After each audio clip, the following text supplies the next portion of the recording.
పెద్ద ప్రాబ్లం లేదు. ఇప్పుడు తనకి సంబంధించిన అభిమానులు ఉన్నటువంటి చోట ఆ పెద్ద ప్రాబ్లం ఏమి ఉండదు. అవును. అక్కడ క్లియర్ గానే ఉంటారు. అంటే వాళ్ళు పోటీ చేసే నియోజకవర్గాల్లో ప్రాబ్లం ఉండదు. 21 నియోజకవర్గాలు మినహాయిస్తే లేదంటే ఆ 2 ఎంపీ అక్కడ కూడా ఈ గ్లాసు కనిపిస్తుంది. అక్కడ మిగిలిన ఇవి కూడా కనిపిస్తాయి. ఎక్కడైతే బీజేపీ కమలం కానీ సైకిల్ కానీ అప్పుడు కన్ఫ్యూజ్ అవరా? అప్పుడు ఓట్ బ్యాంక్ అటు వెళ్ళిపోదు. కనబడవు, రెండు ఏం కనబడవు. అక్కడ ఇండిపెండెంట్ కనుక ఇది కేటాయిస్తే అప్పుడు ఆ ఇండిపెండెంట్ ప్లేస్ లో గ్లాస్ కనిపిస్తుంది కదా, అది కనబడుతుంది, అక్కడ కనబడుతుంది. అదే అట్లాంటిది అది ఎంత ఉంటారో అని అంటున్నా.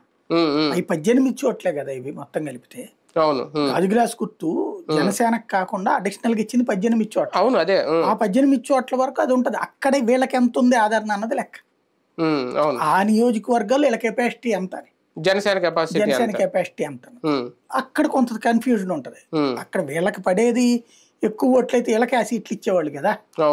వీళ్ళకి ఆ సీట్లు ఇవ్వలేదంటేనే సగం లేనట్టు కదా. ఫర్ ఎగ్జాంపుల్ 2 లక్షల ఓట్లు, అందులో 30-40 వేల ఓటర్లు రారు పోలింగ్ బూత్ కి, వచ్చే 1,60,000. ఇందులో ఇటు పక్కన వైసీపీకి ఒక 60,000 వేసుకుందాం ఫర్ ఎగ్జాంపుల్, 1,00,000. ఈ 1,00,000లో ఇప్పుడు కౌంట్ కదా, ఒక 50,000 మందికి అయితే తెలుసు గాజు గ్లాస్ గుర్త, కమలం గుర్త, ఇంకోటి అనేది.